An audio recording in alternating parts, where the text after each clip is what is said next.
मतलब विद्याकर्म से ऑटिज्म जैसी बीमारियों में आप किस तरीके से राहत देते हो? और ऑटिज़म ऐसा है, अभी तक वो मॉडर्न एक्सप्लेन नहीं कर पाए कि क्यों हो रहा है। अभी तो लोग बोलते हैं कि कोरोना में हो गया, कोरोना में मोबाइल इस्तेमाल करने की वजह से हो गया, लेकिन इसमें आयुर्वेद बहुत अच्छी तरह से बताता है। एक ही समय में abundant floods of emotions stimulus आ रहे हैं, तो आप एक इसमें ध्यान ही नहीं दोगे, दैट इज ऑटिज्म।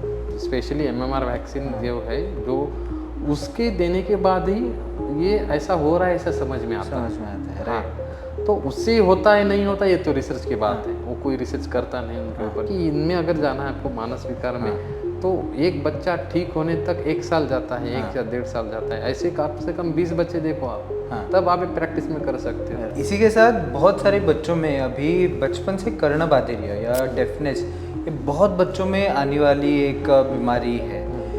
तो क्या इसका कॉक्लियर इम्प्लांट यही एक अल्टीमेट सोल्यूशन है? क्योंकि मोस्टली अभी एलोपैथिक डॉक्टर तो यही सजेस्ट करते हैं कि या तो आप कॉक्लियर इम्प्लांट लगा दो, उनके पास ज़्यादा कुछ इसमें दवाई नहीं रहती। देखो साइंस इतना आगे गया है ना, कॉक्लियर इम्प्लांट से बच्चों को सुनाई देता है और वो प्रोसीजर करनी चाहिए। तो ये रिजल्ट जो है हर व्यक्ति के हिसाब से रहेगा। कुछ पेशेंट को हम विद्या करने के बाद 15-20 दिन में शांत होना शुरू हो जाते हैं, कुछ पेशेंट को 7-8 महीने लगते हैं। बराबर, बच्चा पैदा होने के बाद स्पीच आने के लिए 2 साल लगता है। तो उसको मेरे पास ऑटिज्म बन के आया है और हम विद्याकर्म कर रहे हैं, और उसको ठीक होने के लिए 7-8 महीने लगा, या डेवलप होने के लिए, अच्छा होने के लिए 1 साल गया, लेकिन वो लैंग्वेज सीखने के लिए और 2 साल जाएगा।